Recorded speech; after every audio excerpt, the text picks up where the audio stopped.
안녕하세요. 반갑습니다. 이렇게 좋은 자리에 초대해 주셔서 너무 감사하고요. 학생 여러분들 많이 처음 만나게 돼서 매우 기쁘게 생각합니다. 제가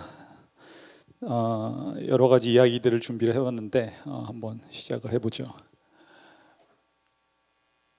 일단 제 바이오를 잠깐 설명을 다시 드리자면은 저는 이제 1979년에 태어났고요. 여러분하고 한 30년 차이 나려나 지금 30년 정도 차이 날 것 같은데 40대 중반을 향해 지금 달려가고 있습니다.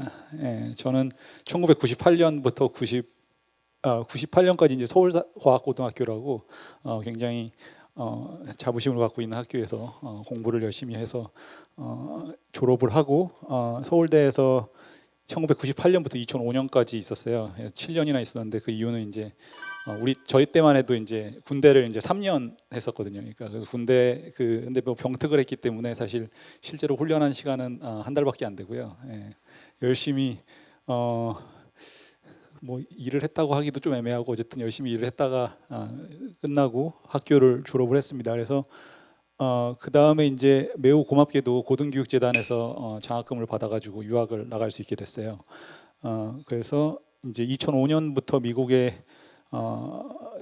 이주를 해서 거기서 공부 및 이제 생활을 했는데 이때 좋은 어드바이저를 만나가지고 로파워 인터그레이티드 서킷 앤 시스템 디자인이라는 그런 학위로 이제 주제로 그 학위를 했습니다. 그리고 회사를 잠깐 갔다가 학교에 이제 조인을 했고요. 콜롬비아 유니버시티라고 아시는 분도 있을 테고 모르시는 예일이 요즘 되게 유명하던데 한국에서는 그 옷 때문에 콜롬비아도 지나가다 보니까 그 라이센스 받은 회사가 있어가지고 옷을 팔고 있더라고요. 그래서 제가 우연히 발견해서 가서 티셔츠도 하나 사주고 여러분들도 혹시 기회가 되시면은 살펴보시기를.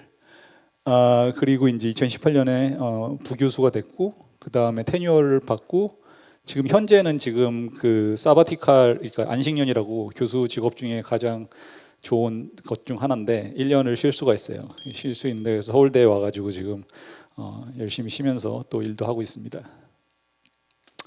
그래서 오늘 제가 쭉 얘기할 게 제 어떤 면에서는 그 왜 이런 커리어를 선택을 했고 뭐 이런 커리어가 어떤 건지 그런 거에 대해서 좀 이해를 시켜주려고 하려고 해요. 왜냐면은 그 정보가 좀 되게 많지가 않고 잘못된 정보들도 굉장히 많고 그래가지고 사실 저도 굉장히 잘못된 정보들을 많이 알고 공부를 했고 뭐 그런 것들이 있어서 여러분들 여기서 많은 거 배워가기를 바랍니다. 그리고 이 전공 분야에 관심을 많이 갖고 또 진학할 수 있도록 제가 최대한 재밌게 설명을 해보도록 하겠습니다.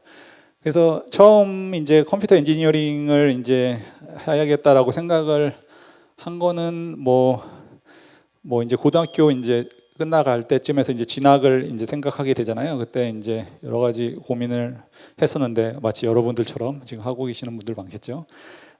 근데 뭐 다 아시다시피 그때는 이제 그 알고 있는 게 너무 제한적이라서 선택을 내기가 굉장히 어려운데 어쨌든 그 부족한 정보 속에서도 어쨌든 여러 가지 생각을 해서 결정을 그렇게 했어요. 그래서 컴퓨터 엔지니어링을 해야겠다라는 결정을 했는데 지금 돌이켜 생각했을 때 굉장히 잘한 결정 중 하나였다라고 지금 생각을 하고 있고요. 그리고 아마 여기 계신 수많은 분들이 아마 이런 고민을 했을 텐데 특히 이과이신 경우에는 이제 메디컬 스쿨이 굉장히 인기가 많잖아요. 의대라든지 뭐 약대라든지 등등등 뭐 그런 것들이 굉장히 많은데 뭐 여러 가지 뭐 저도 상당히 많이 고민을 했죠. 뭐 현실적인 고민이고 그 이제 메디컬 스쿨이 이제 일반적으로 이제 좀 샐러리가 높다라든지 그런 장점들이 많이 있으니까 안정적이고 이제 자격증으로 보호가 되는 직업이고 일종의 그 의사 면허가 있잖아요. 그래서 그런 면에서 제 친구들도 많이 진학을 하고 뭐 그런 경우가 있었는데 저는 어쨌든 그때 공대로 가기로 결정을 했는데 여러 가지 이유가 있는데 그중 하나는 이제 이런 걸 보면은 이제 정보 관리들은 안 좋아할 수도 있는데 저는 이제 한국에보다도 이제 좀 세계 무대로 살고 싶다라는 생각을 많이 했어요 어렸을 때. 왜 그랬는지 잘 모르겠는데 그 그런 좀 욕구가 있었던 것 같습니다. 그래서 그런 욕구가 있었고 물론 이것만 보고 결정한 건 아니고 나중에 다른 요건들도 얘기를 해줄 텐데 왜 이 전공이 왜 이런 분야로 가는 게 절대 나쁜 선택이 아니고 굉장히 좋은 선택이라는 거를 사람들이 잘 안 알려줘요. 원래 좋은 거 찾아내면 잘 안 알려주잖아 서로. 그래서 이런 것 때문에 잘 안 알려주는데 그래서 그런 게 있었는데 그래서 어쨌든 이게 상당히 지금 돌이켜 봤을 때는 가장 주도한 요인 중 하나가 아니었나. 왜냐면은 의사가 돼서 이제 물론 미국이나 그런 다른 나라로 나갈 수도 있긴 한데 그 확률이 굉장히 작거든요. 왜냐면은 뭐 안타까운 일이지만 미국이나 이런 서방 국가에서는 그 한국의 닥터 디그리를 인정하지 않아요 보통. 그래서 다시 학교를 다녀야 되는 아니면은 다시 또 뭐 이렇게 뭐 펠로우십이라든지 이런 좀 복잡한 수련 과정을 통해서 이렇게 가기도 하는데 잘 가지도 않고 가는 길도 별로 어렵지 쉽지도 않고 그래가지고 메디컬 스쿨이 이제 세계적으로 나가서 이렇게 일을 하기에는 좀 챌린징한 면들이 많이 있습니다. 그래서 이런 이유로 이제 주된 이유는 요거였는데. 그래서 사실 이거를 뭐 최근까지 계속 잊어먹고 있다가 또 이 렉처 및 다른 렉처들을 좀 준비하다가 생각해 보더니 되게 중요한 그 생각을 좀 해볼 필요가 있다라는 생각을 하게 됐어요. 특히 고등학교 때나 아니면 대학생 때. 고등학생 때는 사실 너무 좀 이르긴 한데 그 결국 여러분이 어떤 이 일을 하는 거잖아요. 나중에 커가지고 이제 직업을 갖게 되고 뭐 어떤 뭐 직업을 안 갖더라도 어쨌든 프리랜서든 뭐 어쨌든 이렇게 일을 하게 되는데 그냥 막연히 생각하기에 이제 우리가 그냥 그 한국에서 일을 한다라는 가정을 그냥 거의 100% 하고 하는 경우가 많았던 것 같아요. 졸업을 하면은 한국에서 뭐 일을 하고 또 결혼도 하고 뭐 이렇게 애도 낳고 그래가지고 행복하게 잘 살아야지 뭐 이런 생각을 하게 되는 것 같은데 제 생각에 지금 와서 생각해 보건데 저는 꼭 이 얘기를 해주고 싶은 게 여러분의 그 일을 할 수 있는 곳이 한국이라는 것에 대해서 너무 집착하지 않기를 바라겠습니다. 예, 그게 이제 제가 가장 중요하게 생각하는 메시지 중 하나인데 왜냐면 지금 너무 좋은 인류 역사상 가장 좋은 시대에 살고 있거든요. 우리가 뭐 새 해외 여행을 간다든지 이런 것도 굉장히 쉽고 심지어는 보통 노동 마켓이 이제 잡이라는 게 이제 나라마다 큰 베리어가 있어 왔는데 수천 년 동안 한 나라에서 다른 나라로 옮겨갈 수가 없잖아요. 근데 지금 최근 들어서 사실 최근 50년 정도는 이 배리어가 아마 역사적으로 가장 낮은 시기가 아닌가라는 생각이 들고요. 이거는 개인의 면에서 있어서 굉장히 그 장점으로 다가올 수가 있다라는 거, 그 생각을 좀 해주시기를.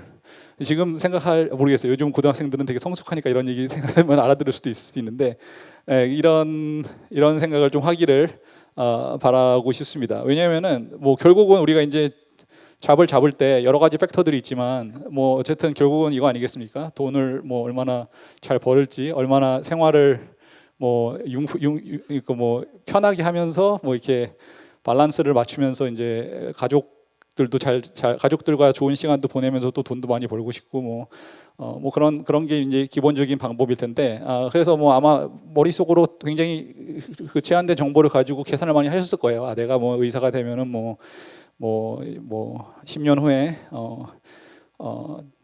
대학병원을 거쳐서 이제 전문의가 돼서 뭐 이렇게 나와서 병원을 차리면은 뭐 1년에 얼마씩 돈을 벌고 뭐 등등등등등 뭐 이런 식으로 계산하고 그에 비해 뭐 예를 들어 뭐 내가 공대에 가가지고 나중에 박사를 해서 삼성을 가면은 뭐 삼성에서 돈이 얼마나 주고 뭐 이런 식으로 계산을 다 해봤을 거 아니에요. 그래서 그런 게 사실 되게 현실적이고 맞는 얘기인데 이 세계의 마켓으로 갔을 때 여러분들의 몸값이 훨씬 더 높아질 수가 있어요. 예, 그 이유는 뭐냐? 왜 한국 회사의 그 연봉이 낮은가?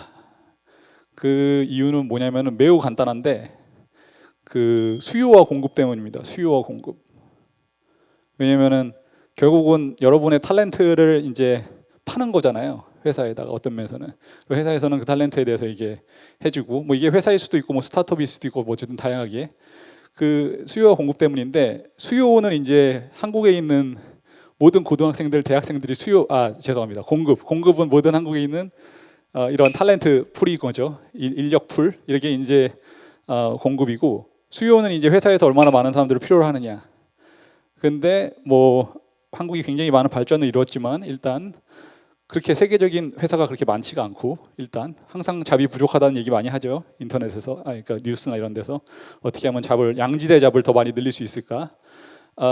그에 비해서 한국에서 이제 한국 회사로 서플라이되는 공급되는 학생의 숫자가 이제 젊은 청년들의 젊은 그 학생의 숫자가 굉장히 많은 거죠. 그래서 그런 이유로 이제 회사에서 우리 이만큼 있으면 충분한데 너 이렇게 많이 올려 그러니 그러면 너 이렇게 조금만 줘도 일할 수 있겠어? 이렇게 얘기하면은 뭐 이제 아쉬운 대로 그것만 받고 일을 하겠다라고 얘기를 하는 거죠.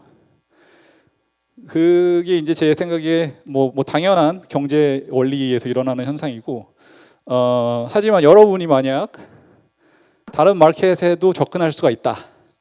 그러면은 이제 그 디맨드가 더 많아지는 거죠. 그러니까 다른 회사들이 더 많이 있는 거고, 그 여러분이 그 회사에서 원하는 능력을 갖추고 있다면은 뭐 이런 회사라든지 뭐 스타트업을 한다든지 뭐 이런 그런 것들이 있다면은 훨씬 더 이제 수요와 공급 곡선에서 그 본인이 보는 커브가 이제 공급이 수요가 더 많아지는 상황이 되는 거예요. 그러니까 자신의 몸값이 올라가는 거지. 그래서 그런 게 있는 거고요. 그래서 그런 면에 있어서 비교를 좀 해보면은 굉장히 좋을 것 같고요. 근데 왜 그러면은 가기가 어려운가? 뭐 이런 생각을 안 해본 사람도 있겠지만 물론 해본 사람도 있을 거란 말이에요. 왜 이제 가기가 어려운가? 그럼 가기 어려운 이유는 딱 이제 제가 보기엔 두 가지인데, 하나가 첫 번째가 사실 뭐 그리고 또 다른 이유도 있는데 어쨌든 첫 번째는 이제 영어고 두 번째는 이제 디플로마입니다. 디플로마. 그래서 결국은 영어를 잘하면은 사실 나가는 게 그렇게 어렵지 않아요. 여러분이 생각한 것보다 훨씬.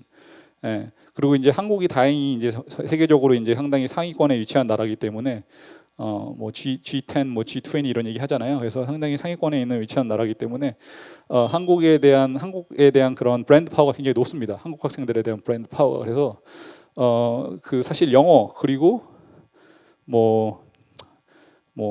to a certain extent 디플로마 이런 것들이 이제 사실 가장 챌린징한 요소죠. 예. 그래서 이런 것들이 이제 챌린징하고, 그 다음에 또 이제 또 본질적인 문제 중 하나는 이제 이너시아. 한국에 10몇 년 동안 살았으니까 앞으로도 계속 그냥 살아야 될 것 같다는 그런 관성이죠. 이너시아. 관성이 있잖아요, 우리가. 그러니까 뭐 여기서 계속 살았으니까 그냥 계속 사는 거지 뭐 또 나가려고 그래 뭐 이런 생각을 할 수도 있고, 그래서 그런 것들이 있고, 또 at the same time 또 뭐가 있냐면은 그런 것들에 대해 이제 외국에 나가야겠다는 생각 자체를 해볼 사회적인 뭐 분위기가 아닙니다. 뭐 그런 것들을 얘기하는 사람들도 별로 없고, 언론이나 이런 데서 뭐 그런 얘기를 딱히 하지 않는 것도 많고, 그 가장 큰 뭐 이유 중 하나는 이제 개도국이나 이제 우리나라 같은 나라들이 이제 걱정하는 게 있어요. 브레인 드레이니지라고 들어봤어요? 그러니까 굉장히 탤런트 있는 사람들이 자국을 떠나서 좀 더 선진국이나 이런 데서 가서 일을 하고 뭐 이게 나라를 떠나는 거예요. 그러면은 그 나라 입장에서는 되게 안 좋죠. 그래서 왜냐면은 인력이 빠지니까. 그런데 그거는 제 생각에는 한국은 좀 다른 것 같아요. 왜냐면은 제가 뭐 미국에서 봤을 때 뭐 인도라든지 좀 이렇게 훨씬 그 본국이 살기 어려운 그런 나라들 있잖아요. 그런 나라에서는 드레이니지가 있는데, 한국에서는 사실 한국이 굉장히 잘 살고 또 인프라도 잘 돼 있고 그렇기 때문에 한국으로 돌아오는 경우가 굉장히 많습니다. 오히려 제가 제 친구들을 비교해 봤을 때 굉장히 레어한, 좀 흔치 않은 케이스고, 많은 친구들이 특히나 지금 40대 중반에 엄청 들어오고 있습니다. 예, 엄청 들어오고 있고, 그래서 브레인 드레이니지는 이제 정부 관료나 이런 언론에서 좀 두려워하는 것들이긴 한데, 제 생각에 두려워할 필요가 전혀 없는 것 같습니다. 한국이 굉장히 좋은 나라라서 상당히 많은 숫자가, 100%라고 말할 수는 없어, 당연히 100%라는 건 없죠. 사람들이 다 생각이 다르니까 상당히 많은 숫자들이 돌아오고, 그 돌아오는 것도 굉장히 이제 그 한국에서도 좋은 일이고, 왜냐하면 이제 탤런티드 된 사람이 어떤 그 월드 레벨에서 경험을 쌓고 돌아와서 한국에 컨트리뷰트 하는 거니까 한국에서도 좋은 일이고, 그 미국이라든지 그런 다른 나라들에서도 좋은 일이에요. 왜냐면은 박사를 받고 그래도 10년, 20년 그 나라의 그 산업 발전에 컨트리뷰트 했잖아요. 그러니까 그게 어떤 면에서는 굉장히 윈윈한 그런 상황이고요. 그리고 뭐 어디에 있던 또 이제 한국인이라든지 이런 그런 커넥션들이 있기 때문에 그런 그 양국의 발전에 좀 노력을 하려는 그런 성향이 있어요. 그래서 드레이니지 는 너무 걱정할 필요가 없다라는 그 제 개인적인 생각이고요. 그리고 또 정말 지금 방금 전에 말씀하신 것처럼 한국에 돌아오고 싶다 나는 이벤츄얼리, 그러면 사실 외국에 갔다 오는 게 굉장히 좋은 선택입니다. 왜냐면은 그 외국에서 경험을 쌓고 돌아온 것들이 이제 큰 도움이 되기 때문에, 왜냐면은 한국에서 할 수 없는 일들이 있잖아요. 회사가 없어가지고 뭐 그런 것들을 할 수 없는 일들, 뭐 그런 특별한 테크니컬한 것들을 하지 않으니까, 그런 면에 있어서 여기 있는 게 굉장히 큰 도움이 될 수가 있습니다. 그래서 요새 제가 사실 굉장히 좀 퀴즈를 하나 준비했는데 이런 정보들이 사실 어디에도 있지 않기 때문에 제가 이거를 한번 여기서 가져왔습니다. 그래서 제 친구들이 지금 최근에 많이 들어왔다고 했잖아요. 한국 회사에. 그래서 한국 회사에서 이제 돌아왔고 컴퓨터 엔지니어링을 하고 있어요. 기본적으로는. 그리고 이제 미드 40살 중반입니다. 대부분 뭐 42살에서 한 46살, 뭐 47살 이 정도. 이 친구들의 연봉이 어느 정도 될까요? 한국에 돌아왔을 때. 그래서 지금 1번 1억에서 3억, 2번 3억에서 10억, 3번 10억에서 30억, 4번 30억 이상. 1번 손 들어보세요. 1번. 1번. 2번. 2번. 2번. 3번. 4번. 생각보다 우리 친구들이 굉장히 진취적이네. 정답은 가장 손을 많이 든 쪽에 있는데 3번에 있습니다. 3번. 3번입니다. 3번이 뭐 적다라고 생각하시는 분 혹시 있나요? 저는 좀 어떤 면에서 저도 약간 충격을 받았는데 이렇게 지금 사진 찍으시네. 괜찮습니다. 여기 개인 정보가 안 들어있기 때문에 어쨌든 뭐 3번입니다. 3번. 물론 4번도 있을 수 있어요. 말을 안 한 걸 수도 있고. 그리고 사실 뭐 4번은 뭐 4번 이상도 미국에서는 가능해요. 여러분이 물론 4번 이상 받으려면 좀 굉장히 탑 티어여야 되고 그 컴퍼니에서 뭐 한 탑 5 뭐 이 정도 돼야지 뭐 받겠지만 순수 엔지니어로서 비즈니스맨이 아니라 엔지니어로서 4번도 가능합니다. 근데 한국에서 들어온 이제 제 친구들이 실예로 지금 3번 정도의 지금 몸값을 받고 들어오고 있습니다. 그래서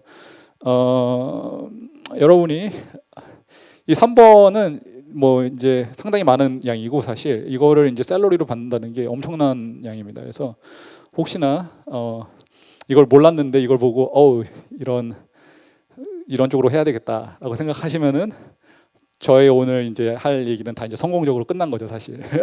이 다음부터는 할 얘기가 없어집니다. 어쨌든 이렇게 굉장히 기회가 많은 분야고 좋은 분야입니다. 그래서 요즘 뭐 이공계 깊이 뭐 이런 얘기들 많이 하는데 저는 그 정보의 부정확성에 의해서 그런 것들이 좀 되는 것 같고 좀 여담인데 그래서 제가 이런 얘기를 한 적이 있어요. 야 이런 거를 이제 방송이나 이런 데다 좀 말을 해야 되는 거 아니냐. 그래야지 사람들이 봤을 때 와 굉장히 좋은 분야구나, 좋은 전공이구나.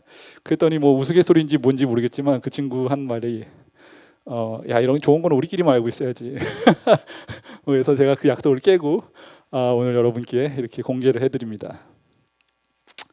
어쨌든 뭐 다시 제 인생사로 돌아와서 컴퓨터 엔지니어링을 이제 계속 박사 때도 학부 때도 추구를 하기로 했는데 그때 뭐 이제 당연히 이제 여러 가지 다른 디시전도 내린 친구들도 많고 뭐 다른 쪽으로 가는 친구들도 많죠. 그래서 뭐 다 그 선택은 존중을 하고요. 저도 뭐 여러 가지 생각을 했었는데 뭐 예를 들어 뭐 요즘 뭐 인베스트먼트 제 때는 인베스트먼트 뱅크가 좀 핫했어요. 인베스트먼트 뱅크라든지 비즈니스 컨설팅 뭐 맥킨지라든지 뭐 이런 데 있잖아요. 뭐 그런 데 좀 핫했고 그리고 또 뭐 그냥 단순히 비즈니스 또 굉장히 핫했습니다. 뭐 기술적인 걸 바탕으로 비즈니스를 한번 해보겠다. 그래서 뭐 저도 뭐 그런 친구들도 많이 만나보고 여러 가지 생각을 했는데 뭐 제 개인적인 결론은 이런 잡 마켓들이 이제 저희 디그리나 그런 서티피케이션이나 이런 것들로 보호되지 않고 어떤 면에서는 그냥 다 계급장 떼고 누가 돈 버나 이런 식의 약간 누가 더 좋은 비즈니스를 하느냐 이런 걸로 가는 거니까 저한테는 별로 맞지 않다고 생각했어요. 그래서 하지만 여러분이 뭐 이거 다 떼고 그냥 나는 그냥 자신 있다 이러면은 뭐 가도 됩니다. 그리고 또 이런 분야에서는 이제 아카데믹 퍼포먼스가 중요하지 않죠 사실. 뭐 누가 돈 많이 버느냐가 중요한 거니까. 그래서 그런 면에서 여태까지 뭐 내가 잘해왔고 내가 어치브한 거를 왜 내가 기브업하냐라는 생각이 들어서 저는 어쨌든 컴퓨터 엔지니어링이 계속 진행하도록 결정을 내렸습니다.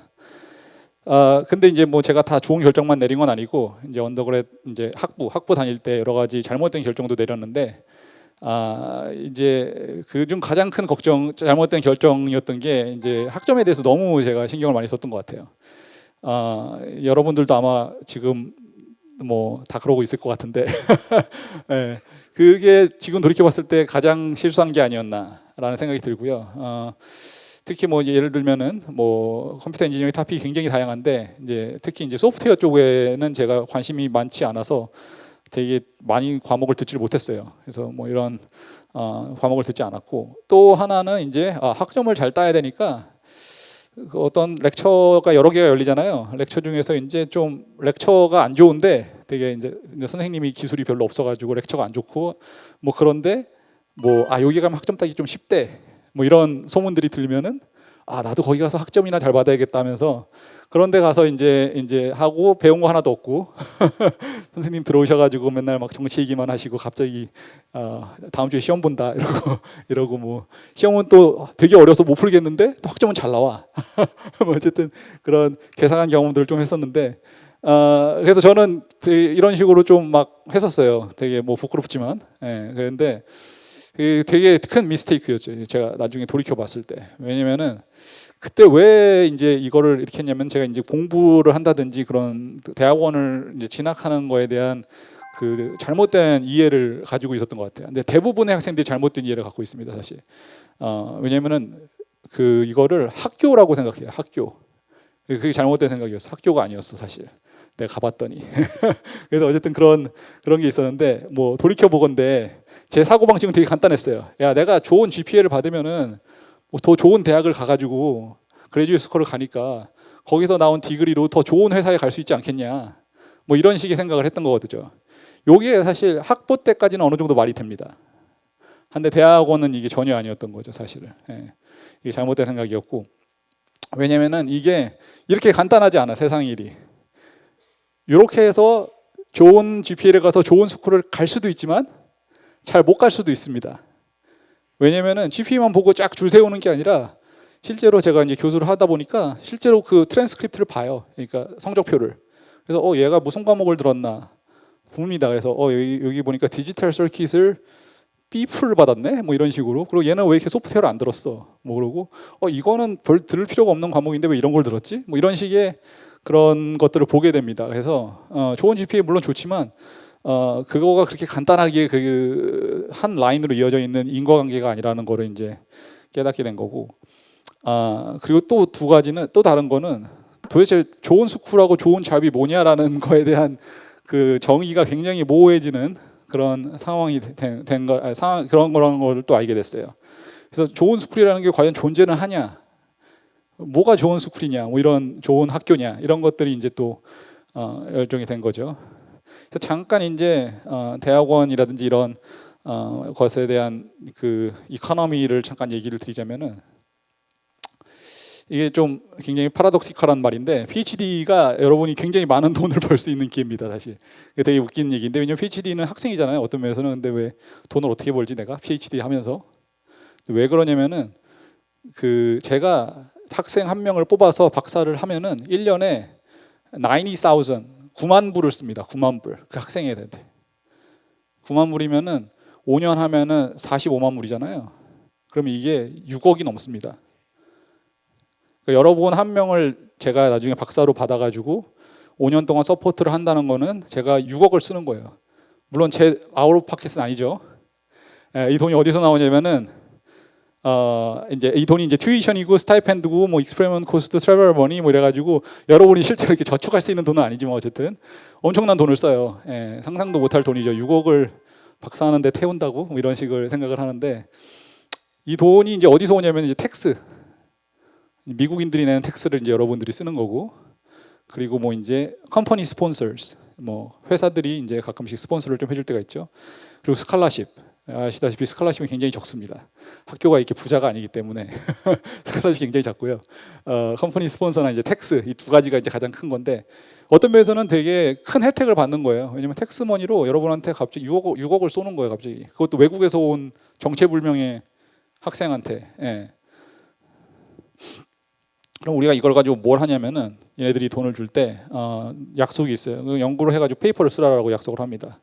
그래서 페이퍼를 쓰게 되는데 요게 이제 또 굉장히 특이한 케이스인데 여러분이 이제 페이퍼를 쓰면 여러분이 펄스 오서가 되잖아요. 여러분이 이제 주로 페이퍼를 쓰면은 그럼 사람들이 그 페이퍼를 봤을 때 와, 이 사람이 그럼 이 일을 다 했구나 라고 생각을 합니다. 왜냐면은 뭐 그 다음에 있는 뭐 저를 포함해서 이제 라스트 오서들은 이제 뭐 아 이 사람 돈을 댔구나 뭐 이 정도지 뭐 어쨌든 일은 다 이 사람이 했다라고 생각을 합니다. 그래서 여러분이 100% 크레딧을 받습니다. 100% 크레딧 그 페이퍼에 대해서. 그러면은 뭐 이런 일이 과연 회사나 이런 데서 일어날까요? 일어나지 않죠. 여러분이 뭐 뭘 해도 여러분의 크레딧은 한 0에 수렴하겠죠. 한 0.1% 정도 내 덕이고 네 덕은 하나도 없어. 뭐 이런 식의. 그래서 월급도 안 오르고 뭐 이렇게 등등등. 그래서 이게 굉장히 재밌는 상황이고 학교에서만 일어날 수 있는 일이고 동시에 여러분이 스킬도 배워요. 기술도 배웁니다. 옛날부터 기술 배우라고 그랬잖아요. 예, 기술도 배워요. 그 기술을 가지고 나중에 나가서 그 기술을 또 비싼 몸값으로 이제 사용을 합니다. 그래서 엄청나게 좋은 딜이죠, 이게. 예. 그러면은 이제 또 한 가지 또 퀘션이 사람들이 그러면 뭐 이런 기회가 별로 없지 않는 거 아니냐라고 얘기를 합니다. 예. 근데 생각보다 기회가 되게 많습니다.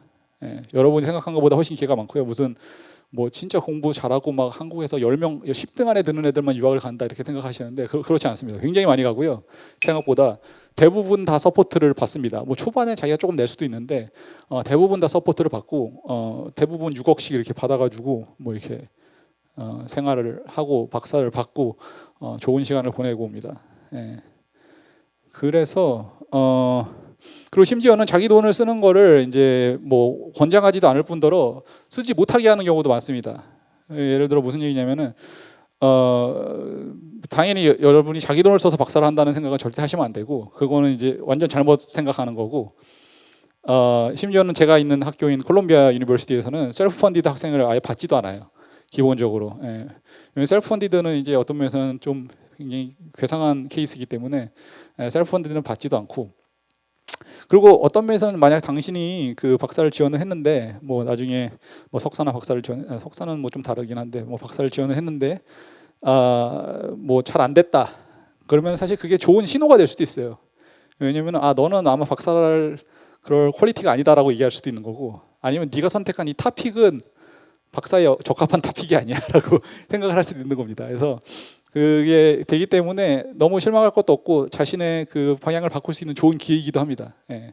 그러니까 너무 이렇게 안 되는 거 되려고 하려고 그러면은 이상하게 되기 때문에 순리대로 돈을 받을 수 있으면 가는 거고 못 받으면 못 가는 거고 이런 식으로 좀 접근을 했으면 좋을 것 같고요.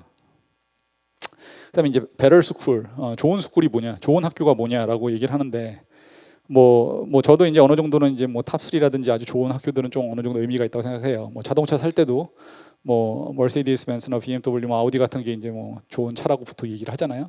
그래서 뭐 그런 것들은 이제 브랜드 파워가 있기 때문에 분명히 뭐 좀 사람들이 생각하기 좋다고 생각을 하는데 근데 뭐 사실 다 아시다시피 뭐 차 만드는 거 다 모든 회사들이 잘 만들기 때문에 정말 BMW가 뭐 제네시스나 혼다나 도요타나 이런 차보다 좋냐?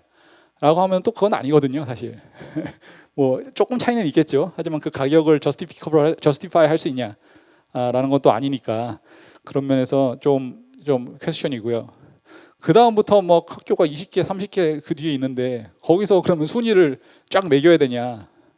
그것도 또 아닙니다. 뭐 그럼 4위는 누구냐? 4위는 뭐 캐딜락이냐, 아니면 렉서스냐, 뭐 제네시스냐, 뭐 사람마다 다 의견이 다르잖아요, 그거는. 그러니까 사실 학교는 어느 정도 아래 이제 아주 그 브랜드 파워가 높은 데를 제외하고는 뭐 비슷비슷하다라고 생각을 하면 되고 오히려 더 중요한 거는 이제 타픽이라든지 아니면 어드바이저를 어떻게 선택했는지 이런 것들이 훨씬 더 중요하다고 생각을 합니다.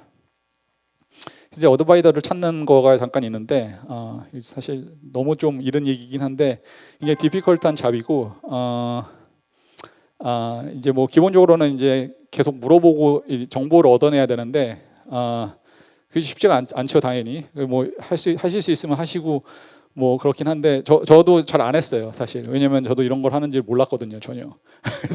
그래서 그냥 학교에 그냥 지원하고 억셉트 된 거 중에서 제일 랭킹 높은 데 가자 뭐 이런 식으로 접근을 했었는데 다행히 저는 이제 운이 좋아가지고 학교에 도착한 다음에 좋은 어드바이저를 찾았는데 그게 이제 좋은 어드바이저 찾은 사실 이유 중 하나는 뭐 이게 자랑이라고 할 수도 있는데 제가 A+를 되게 많이 받았어요, 첫 학기에. 예.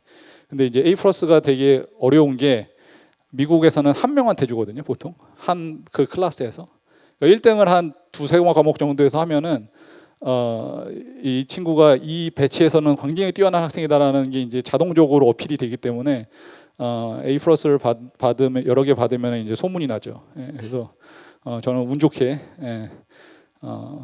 받았고 이렇게 자기가 이제 스스로 훌륭한 학생이 되면은 사실 교수는 항상 돈이 있습니다. 어디선가 돈을 항상 받아와요. 항상 돈을 받아오기 때문에 그 돈을 여러분한테 쓸 준비가 돼 있습니다. 항상. 그래서 사실 학생 찾기가 어려워서 그렇지 돈은 그거보다는 좀 더 쉽습니다. 물론 돈도 어려운데 뭐 학생보다는 좀 더 쉽습니다. 예, 훌륭한 학생 찾는 것보다는. 그래서 어쨌든 그렇고 하지만 이제 운이 어느 정도는 따른다는 거를 제가 이제 뭐 말을 안 할 수가 없고요. 이게 뭐 행운이라는 것이 좀 있기 때문에 그런 면들이 있죠. 잠깐 제 전공 얘기를 조금만 하자면은 저는 이제 컴퓨터 엔지니어링 중에서 하드웨어를 하는데 하드웨어가 있고 소프트웨어가 있겠죠. 컴퓨터 만드는 일이에요. 결국은 컴퓨터를 만드는 일인데 컴퓨터가 하드웨어가 있고 소프트웨어가 있잖아요. 근데 하드웨어를 해요. 근데 하드웨어에서는 뭘 하느냐? 하드웨어의 제 개인적인 생각이지만 꽃은 IC입니다. IC. IC가 뭐냐면은 이렇게 컴퓨터 보드에 보면 이렇게 이렇게 조그맣게 까맣게 생긴 애들이 있어요. 요런 거. 이게 인터그레이티드 서킷인데 이게 집접 회로인데 집접이 뭐냐면은 합쳐놨다는 거예요. 그러니까 서킷을 합쳐서 한 조그만 그 면적에다 다 집어넣은 거예요. 인터그레이티드 서킷. 그런 말은 그 전에는 언인터그레이티드 서킷이 있었다는 거죠. 기술이 없을 때는. 그래서 언인터그레이티드 서킷은 서킷이 되게 컸어요. 왜냐면 각 컴포넌트들이 굉장히 크니까. 근데 그거를 1950년대부터 합치기 시작했는데 그게 지금 어떤 면에서는 인류 역사상 가장 복잡한 기계들을 만들어내고 있죠. 그 기술의 발전에 따라서. 이게 굉장히 큰 분야고 굉장히 다양한 분야고 요 안에 있는 칩들이 뭐 종류에 따라서는 프로세서도 있고 이게 CPU, 뭐 GPU 이런 얘기 들어봤죠? 그게 프로세서고 메모리 있습니다. 뭐 DRAM, 뭐 플래시 메모리 뭐 등등등 데이터를 스토어하는 이게 저장하는 장치죠. 그리고 이제 파워는 뭐냐면은 110V 이렇게 꼽아가지고 뭐 칩이 필요로 하는 전력 전압을 공급해 주는 거, 뭐 아니면 배터리를 찰지한다든지 뭐 이런 식의 작업들을 하는 그런 칩들 그런 것도 다 칩으로 해요 요즘은. 그리고 아날로그는 이제 세계와 이 컴퓨터 칩과의 인터페이스. 왜냐면은 컴퓨터 칩은 디지털 월드고 세계는 아날로그 월드거든요. 그러니까 세계와 인터페이스. 뭐 예를 들어 MP3 플레이어로 뮤직을 듣는다. 그러면 소리는 우리가 아날로그 시그널로 보내줘야지 우리 귀한테 우리가 듣잖아요. 그런 컨버전 같은 것들. 그리고 마지막은 이제 RF. 이건 와이어리스인데 커뮤니케이션입니다. 뭐 와이파이라든지 뭐 블루투스라든지 뭐 G5 맞나요? 그 모바일 폰 커뮤니케이션 뭐 이런 것들 그런 것들이 다 여기에 해당이 됩니다. 이런 걸 다 합쳐서 이제 만들면 이제 시스템 온칩이라고 그러는데 시스템이 다 들어가 있는 거죠. 이 모든 것들이. 예. 그래서 이제 아날로그 서킷 쪽은 뭘 하냐면은 이렇게 트랜지스터들을 잘 엮어가지고 디자인을 합니다. 그래서 여기 지금 555 타이머 서킷이라고 한 100년까지는 아니지만 한 70년 정도 되는 서킷인데 굉장히 옛날에 나온 회로예요. 그래서 타이머 아시죠? 그 시계에서 타이머 하는 거 그거를 옛날에 이제 처음으로 만들어낸 거 인터그레이티드 서킷으로. 그래서 이런 것들이 있고 저도 이런 거를 조금 했었는데 제 주 분야는 아니지만 이거는 이제 약간 아트 같아요. 아트.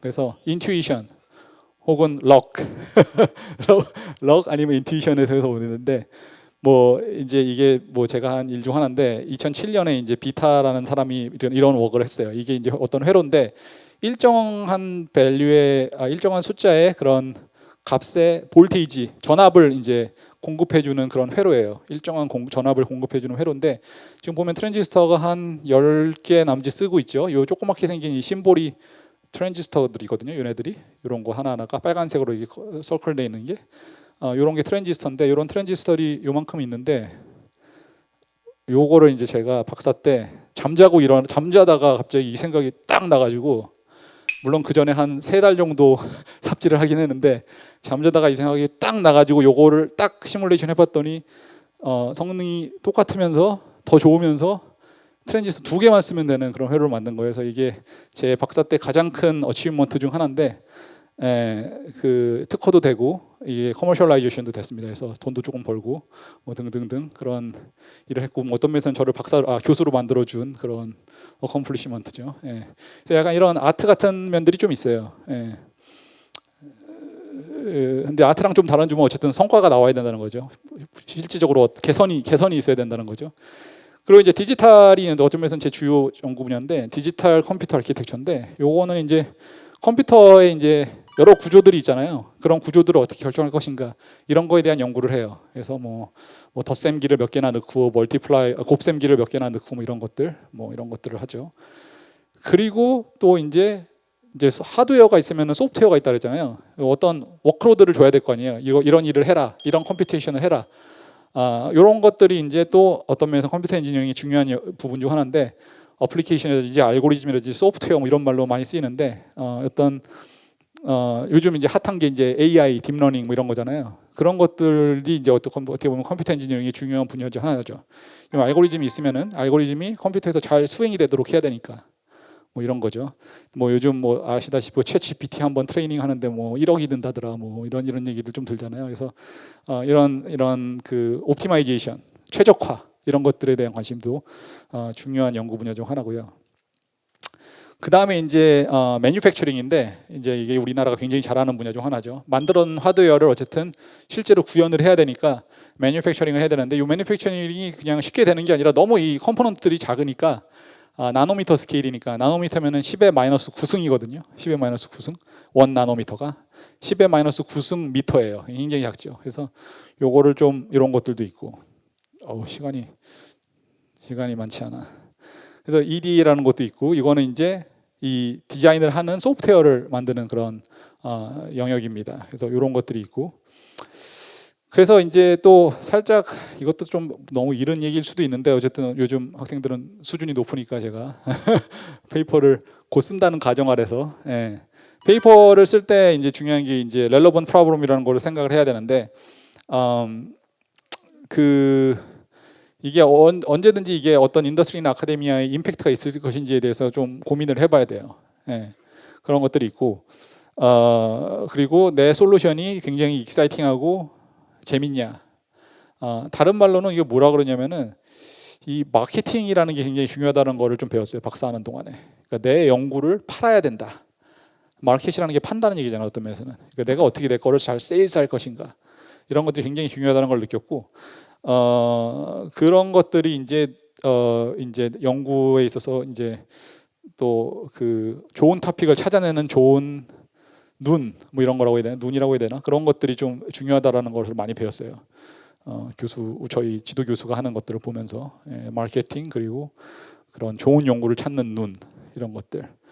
그래서 굉장히 이제 설득력 있는 이야기들을 만들어내야 됩니다. 기본적으로는 나레이티브가 있어야 되고 나레이티브가 없으면 이제 반쪽짜리 연구가 되는 거죠 일종의. 그래서 사실 굉장히 즐거운 일이었고 이게 저한테는 그래서 사실 그런 거가 있었습니다. 그리고 영어는 이제 사실 되게 중요한데 뭐 많은 사람들이 중요하다고 하지만 정말 너무 중요한 게 영어인데 unfortunately 이게 이제 한국 학생들이 이제 스테이하는 이유 중 가장 큰 이유 중 하나인데 영어가 어려우니까 영어로 얘기하는 게 쉽지 않으니까 근데 뭐 사실 뭐 괜찮습니다. 저도 영어 잘 못하는데 그냥 하면 됩니다. 뭐 어쨌든 근데 제가 퍼스널하게 배운 것 중 하나는 이제 영어를 할 때 제일 중요한 게 사실 라이팅이에요. 라이팅 쓰기가 굉장히 중요하고요. 뭐 혹시 지금이라도 시간이 되시면은 그 한국에 요즘 외국인들 많잖아요. 그런 학교나 이런 데 가면 많거든요. 대학교 이런 데. 그런 데 가서 뭔가 이게 퍼스널 튜터나 에디터를 좀 찾아가지고 그렇게 비싸지도 않기를 바랍니다. 제가 알아본 적이 없어가지고 가격은 잘 모르겠지만 저는 이제 미국에 있을 때 거기 있는 수많은 외국인들 튜터들을 여러 명들을 이렇게 고용해서 한 적이 있었는데 그런 친구들하고 뭘 했냐면은 제가 쓰는 저널이나 페이퍼 같은 것들을 가져가서 그거를 같이 보면서 에디팅을 해줬어요. 그래서 굉장히 큰 도움을 많이 받았고 이거를 여러분들도 생각을 좀 하고 계시다가 나중에 기회가 됐을 때 꼭 한번 시도를 해보시길 바랍니다. 왜냐면은 리스닝이나 스피킹은 그렇게 정확하지 않아도 괜찮습니다. 뭐 여러분이 무슨 대중 스피커가 될 것이 아니라면은 리스닝이나 이런 뭐 스피킹 같은 거는 어느 정도 해도 되는데 라이팅은 좀 잘하면은 확실히 좀 그 도움이 됩니다. 여러 가지. 왜냐하면 그 라이팅이라는 게 생각을 정리하는 데도 굉장히 도움이 되고 한국에 라이팅을 잘 안 가르쳐 주기 때문에 저 학생들도 그렇고 안타깝게도 그래서 뭐 좋은 예 중 하나가 한국에서 옛날에 어렸을 때 배웠을 때 두괄식, 중괄식, 뭐 이괄식 뭐 이런 얘기 했었거든요. 그래서 한국에서는 마치 두괄식, 중괄식, 미괄식 어떤 걸 써도 상관없다라는 식으로 가르치는데 뭐 테크니컬 라이팅에서는 두괄식만 써야 됩니다. 무조건. 그래서 뭐 이런 짜잘짜잘한 팁들이 굉장히 중요한데 이거를 많이 배울 기회가 없죠. 안타깝게도. 예. 그래서 뭐 그런 게 있고 그 다음에 또 하나는 인터그리티인데 인터그리티가 뭐냐면 거짓말하지 말라는 거예요. 예. 이게 상당히 되게 중요한데 뭐 익스페리먼트 메저먼트 결과를 거짓말할 수도 있고 뭐 페이퍼 라이팅 하는데 조금 이 말이 사실이 아닌 거를 적재할 수도 있고 안 해본 걸 했다고 할 수도 있고 또 돈을 받았는데 안 받았다고 얘기할 수도 있고 뭐 이런 식의 다양한 라이들을 하는데 그게 이제 학계에 있다 보면은 이게 뭐 누가 감시를 하는 게 아니니까 이 라이 같은 것들을 되게 해도 걸리지 않겠지라는 생각을 좀 하게 돼요. 왜냐면은 페이퍼 같은 거 써도 야 너 페이퍼 정말 이 칩 매절했더니 이렇게 나왔어 측정했더니 나왔어라고 누가 와서 해볼 건 아니거든 사실. 뭐 잘 나왔다고 해도 그러니까 그냥 안 걸리겠지 하면서 그냥 약간 거짓말 할 수도 있거든요. 사람 마음이라는 게 뭐 나 내년에 졸업해야 되는데 와 칩이 동작을 안 하네. 그냥 동작했다라고 말하고 졸업하자. 뭐 이렇게 얘기해서 되거든. 이렇게 있거든. 근데 절대 그러면 안 됩니다. 절대. 예. 절대 거짓말을 하면 안 되고요. 이게 안 걸릴 것 같지만 완전 걸리고요. 사실 안 걸릴 것 같지만 완전 걸리고 그 굉장히 심각한 그 커리어에 문제가 될 수 있고 제가 여러 번 봤습니다. 그래서 굉장히 부끄러운 그 부끄러운 낙인 시키게 되고 절대 이거를 하면 안 됩니다. 그래서 이게 이제 많은 경쟁에 시달리고 힘든 환경에 있으면은 이런 거를 이제 하게 되는 템팅을 하게 되는데 절대 이제 거짓말을 하면 안 됩니다. 요거는 이제 짧게 넘어가도록 하고요. 요건 뭐냐면은 이제 칩이 이제 요즘은 굉장히 핫해져가지고 뭐 애플이나 구글, 뭐 아마존 이런 테슬라 같은 전통적으로 칩을 만들지 않는 회사들도 이제 칩을 많이 만든다는 얘기고요. 그냥 분야가 이제 잘 번성하고 있다라는 걸 얘기해 주려고 가져왔고요. 질문 시간을 좀 해야 되니까 그래도 1년 일을 했는데 5개 회사에서 오퍼를 받았는데 제가 나중에 생각해 봤을 때 좋지 않은 결정을 내렸어. 가장 좋지 않은 가장까지는 아니지만 어쨌든 최고의 결정을 내리지 못했던 것 같아요. 뭐 여러 가지가 있는데 뭐 이게 뭐 이제 리서치도 아니고 디벨롭먼트도 아니고 뭐 이런 회사 이런 자리였고 뭐 결국은 그 회사가 그 부서를 없애버렸고 뭐 등등등. 그래서 어쨌든 뭐 안 좋은 결정을 내렸는데 뭐 그나마 좀 좋은 점은 좀 좋은 친구들을 거기서 만났다 뭐 이 정도인데 그게 이제 왜 그랬냐면은 제 생각에 그 제가 너무 안 물어봤던 것 같아. 옛날부터 물어보고 뭐 좀 의견을 좀 들었어야 되는데 너무 안 물어보고 그냥 내가 결정해야지라는 생각을 많이 했던 것 같고요. 그래서 이런 거를 좀 그 회사 다니면서 좀 생각을 했는데 그러다가 이제 학교가 이제 됐잖아요. 그래서 2가지 오퍼를 받았어요. 그래서 이때는 저 혼자 결정을 하지 않고 제 어드바이저한테 물어보고 물론 저 스스로 결정을 내리고 싶었지만 제가 그 옛날에 지은 잘못이 있었기 때문에 그럼 안 되겠다. 그냥 어드바이저가 하라는 대로 한번 해볼까 이런 식으로 약간 생각을 했어요 많이. 그래가지고 결국은 했는데 굉장히 좋은 디시전이라고 생각했고 심지어는 그 다른 스쿨이 그러니까 제가 선택하지 않은 학교가 더 랭킹이 높았어요. 그 흔히 말하는 그 랭킹 있잖아요. 그 US 뉴스 뭐 이런데 랭킹이 있거든요. 학교 랭킹이 더 높았어. 그래서 어드바이저를 제외한 뭐 한국인 친구들은 당연히 제가 그 학교를 갈 거라고 생각을 했어요. 뭐 그런 면에 있어서 그래서 한데 뭐 어드바이저의 말을 잘 따라서 제가 갔는데 여러 가지 그런 다우스를 뒤로 하고 의심을 뒤로 하고 근데 지금 생각해 보면 굉장히 좋은 디시전이었던 것 같습니다. 예, 그래서 나이 든 사람들 말을 듣는 것도 좋다. 생각보다 좋을 수 있다라는 결론을 내렸고. 그리고 또 하나 마지막으로 얘기하고 싶은 게 이제 제가 교수가 됐잖아요. 그래서 이제 무슨 연구를 해야 될까 이제 여러 가지 생각을 했는데 왜냐면 되게 에어리어가 너무 넓으니까 그래서 이제 처음에는 나 테뉴어 받아야 되니까 일단 페이퍼를 빨리 쓸 수 있는 걸 빨리 하자.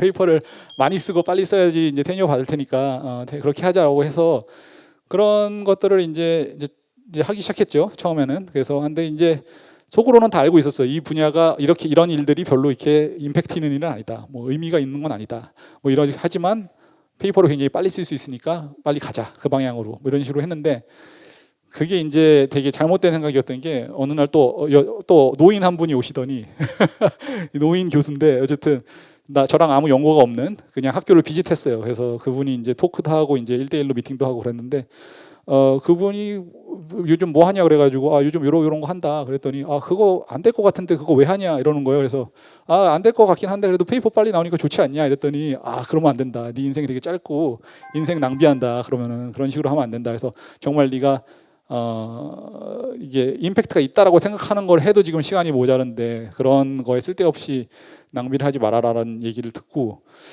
이게 내가 옛날에 학부 때 GPA 추구하는 거랑 똑같은 짓이었구나라는 생각을 그때 딱 한 거죠. GPA가 이게 허상 같은 숫자인데 그거 0.1점 올리려고 지금 의미 없는 일들을 하면은 인생이 이거 올바른 커리어가 아니다. 이런 생각을 많이 배웠고 그래서 요즘은 노인들 말을 많이 들으려고 노력을 하고 있습니다. 그래서 이제 파이널 리마크는 우리가 이제 좋은 디시전을 내리고 나쁜 디시전도 내리죠. 그리고 걱정하지 않아도 되는 게 이제 제가 제 삶에서 봤듯이 한 가지, 두 가지 나쁜 디시전이 여러분의 커리어를 망하게 하지 않습니다. 그것보다 오히려 또 디시전을 못 내려가지고 그 혼란스러워하는 시간이 오히려 더 안 좋은 것 같아. 그래서 결국은 디시전은 내려야 되고 정보는 항상 부족할 수밖에 없습니다. 그래서 디시전을 내려야 되고 그런 면에서 그 디시전을 내려야 되고 뭐 나쁜 디시전에서 충분히 리커버를 할 수 있고요, 회복할 수 있고 그리고 뭐 이제 뭐 번복하면 되는 거니까 야 나 거기 안 갈래 미안하다 이러면은 뭐 어떻게 뭐 할 수는 없는 거잖아요. 그래서 근데 결국 더 중요한 건 뭐였냐면은 제가 생각하기에 디시전을 일단 내리지만 그 다음에 뭘 어떻게 하느냐가 훨씬 더 중요하다는 거를 좀 깨달았어요. 그래서 뭐 그게 굉장히 중요하다는 걸 깨달았고 그 다음에 뭐 당연히 계속 나쁜 디시전만 내리면은 결과가 안 좋겠죠. 그러니까 기존에 했던 잘못된 디시전에서 좀 배우긴 해야 되겠죠. 저는 이제 두 가지를 배웠는데 하나는 GPA, 인간은 같은 실수를 계속 반복한다 그러잖아요. 그래서 그 다음에는 페이퍼 빨리 쓰기 뭐 이런 것들을 반복을 했는데 드디어 세 번째 만에 그걸 깨달았어요. 내가 이런 성향이 있구나. 이런 잘못된 디시전을 내리는 성향이 있구나. 그리고 뭐 유니버시티 잡, 인더스트리 잡에서 유니버시티 갈 때 어른 말을 내가 너무 안 들었구나. 뭐 이런 것들. 그래서 여러분한테 행운이 있기를 바라고 너무 스트레스 받을 필요 없고요. 여기 오신 분들은 제 생각에 뭘 해도 웬만큼은 다 될 거예요. 그래서 90점 받느냐 100점 받느냐 차이일 뿐이지 너무 걱정하지 않으셔도 되고 이것으로 저의 발표를 마치고 질문이 있으시면 질문을 받도록 하겠습니다. 교수님께서 그 외국으로 나가는 게 좋다고 하셨는데 제가 생각하기에 외국으로 나가는 이유가 한국 이공계 기피도 지금 심해지고 있고 특히나 자연과학 그리고 메이저하지 않은 좀 마이너한 그런 과목들의 지원이 굉장히 약해서 외국으로 눈을 돌린다고 생각하거든요. 그러니까 저희 나라가 그 국가가 주도적으로 지금 다른 메이저하지 않은 좀 마이너한 그런 과목들이나 자연과학에 좀 더 지원을 해주는 정책 같은 걸 펼치면 굳이 외국으로 나가지 않고 국내에서도 안전하게 좀 할 수 있게 하는 건 어떠신지. 굉장히 좋은 질문이고 굉장히 인사이트풀한 질문을 했는데 그것도 제가 생각을 해봤는데 그거는 어려운 점들이 많이 있어요. 실제로 이 나라에서 일하시는 분들이 다 열심히 노력을 하고 계시긴 한데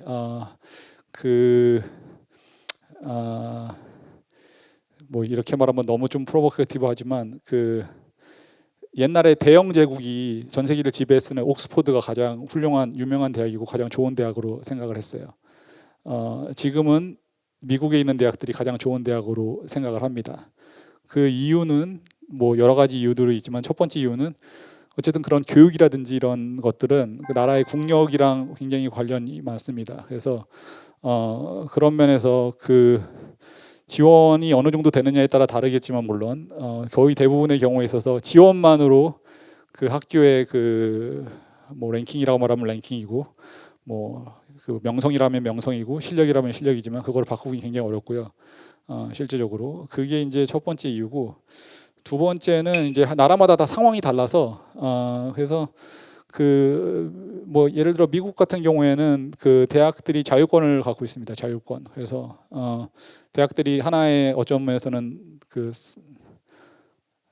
공립대학이 아닌 거죠. 일종의 공립대학도 있는데 그 뭐라고 해야 되지? 자기들이 하고 싶은 대로 해 결국은. 그러니까 그게 어떤 것들이 있냐면은 예를 들어 튜이션, 예를 들어 수업료 같은 거. 한국은 뭐 이제 수업료를 이제 못 올리게 하잖아요. 나라에서. 그러면은 적은 튜이션으로 좋은 교수를 모셔서 좋은 렉처를 하기가 어려울 거 아니에요. 뭐 이런 식의 다양한 그 어떻게 좋고 나쁘고의 문제가 아니라 그 구조 자체가 좀 많이 다릅니다. 한국은 약간 탑다운 스타일이고 미국은 약간 좀 디스트리뷰트되고 자율적인 그런 생각. 그래서 물론 미국 대학에서도 정부가 뭘 해주기를 바라고 있긴 하지만 정부가 뭘 하면서까지 정부가 뭘 해주는 대신 나의 자유를 침해하려고 그러면은 그거를 이제 거부하려는 그런 기본적인 생각이 있어요. 근데 한국에서는 뭐 정부가 이걸 해준다니까 그럼 우리가 정부 말을 들어야지 뭐 이런 식의. 그래서 어쨌든 결론적으로 그거는 이제 많은 노력을 해야 되고 계속 하는 분야긴 하지만 뭐 단시간 내에 해결될 수 있는 문제는 아니다라고 제가 이제 저희 개인적인 의견을 말씀드리겠습니다. 유학하면서 뭐가 제일 힘드셨는지. 첫 번째 페이퍼 썼을 때 정말 힘들었고요. 왜냐면 첫 번째 페이퍼 썼는데 제가 써본 적이 없어가지고 페이퍼를 뭔가 이 셀링을 한다라는지 아까 마케팅 얘기했잖아요. 그 마케팅이라는 개념이 없어가지고 그 첫 번째 페이퍼를 쓰는데 너무 안 써져가지고 뭐 이렇게 써도 다 마음에 안 들고 그래가지고 굉장히 며칠 동안 고생했던 일이 있는데 근데 너무 힘들어서 엄마한테 전화를 한 거의 유일하게 전화를 할 때가 아니었나. 그러니까 물론 일반적인 안부도 했지만 페이퍼 너무 안 써지는데 엄마한테 전화를 한 적이 있었어요. 그게 아직도 기억이 남고 그 다음에 또 뭐 힘들었던 거 많은데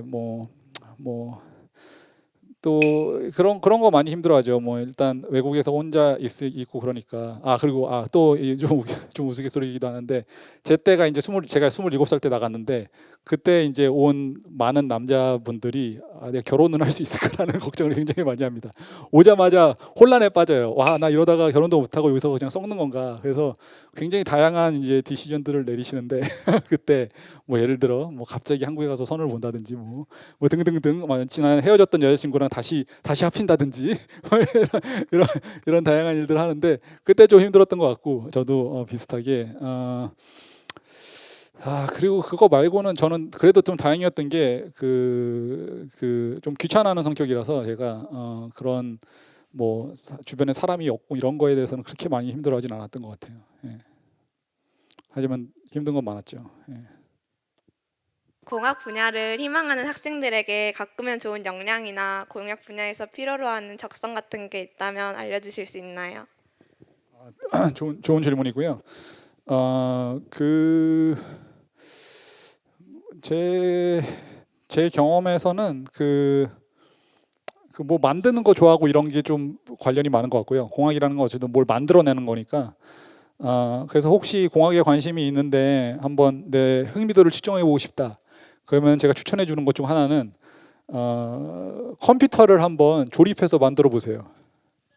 컴퓨터를 이제 조립해서 만드는 건데 거기다 이제 리눅스 OS를 설치를 해가지고 윈도우즈 말고 리눅스를 설치해가지고 뭐 AI 같은 걸 한번 돌려본다든지 뭐 약간 이런 식의 컴퓨터 부품을 사서 조립하는 것들을 한번 해보시면 좋을 것 같고 왜냐면 저는 어렸을 때 그런 걸 되게 좋아했거든요. 뭐 라디오 만들고 뭐 이런 거 아무것도 모르는데 어쨌든 라디오 그냥 그 설계대로 그냥 전혀 이해 못하면서 만들고 뭐 이런 거 좋아했었는데 그런 것들이 항상 제 결정할 때 생각을 했던 것 같아요. 그래도 나는 만드는 걸 되게 좋아했으니까 공학 쪽이 맞지 않을까 뭐 이런 거. 그리고 프라모델 같은 것도 좋아했고 그래서 만드는 거를 한번 해보시면은 좀 뭐 자신의 흥미도라든지 이런 것들을 좀 알 수 있지 않을까 생각이 듭니다.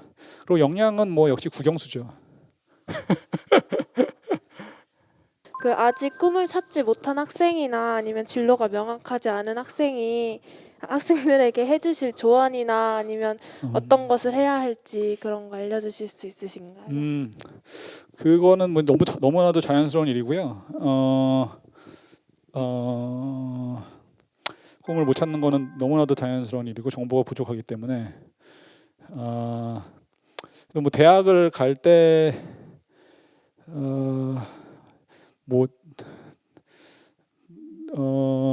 그거 굉장히 자연스럽기 때문에 괜찮습니다. 예, 괜찮고요. 뭐 예를 들어 대학을 가도 뭐 언제든지 과를 바꿀 수 있기 때문에 재수도 할 수 있고 물론 뭐 그러기 때문에 너무 이렇게 일단 결정을 내려야겠죠. 자기가 갖고 있는 최선의 정보를 가지고 흥미라든지 이런 것들. 근데 그게 설사 잘못됐더라도 괜찮으니까 그냥 하시면 되고요. 오히려 너무 고민 많이 하는 게 좀 힘든 경우도 있더라고요. 제 친구 중에 제 친구들이 그런 성향이 좀 많았는데 뭐 예를 들어 막 물건 하나 사는데 막 뭐 유모차를 사야겠다. 유모차를 막 한 30가지 정도를 막 비교를 하는 거죠. 막 그래서 막 어떤 유모차가 가장 가성비가 좋고 뭐 튼튼하고 뭐 나에게 맞느냐 뭐 이런 것들 막 고민하는 친구들이 있는데 뭐 다 좋은데 왜냐면 제가 나중에 걔한테 물어보거든요. 야 그래서 유모차 뭐 사기로 했니? 그러면 대답을 해주는데 너무 걱정할 필요 없습니다. 너무 걱정할 필요 없고 굉장히 자연스러운 일이고 일단은 결정을 하시고 가셔서 보시다가 이게 정 아닌 것 같다라고 생각이 되면은 당연히 이제 번복을 하는 걸로 하는 게 좋지 않을까 싶습니다. 많은 사람들이 이제 뭐 컴퓨터 엔지니어링은 아닐 수도 있겠지만 사실 연구자들은 보통 이제 돈을 많이 못 번다, 소위 말해서 약간 배고프다라는 많은 말들을 하잖아요. 근데 이러한 사람들의 인식도 진짜 잘못된 건지 약간 그런 게 궁금해서. 예, 잘못된 것 같습니다. 예. 이제 물론 이제 돈을 가장 많이 버는 직업은 아닌데 돈을 못 벌는 건 전혀 아닌 것 같고요.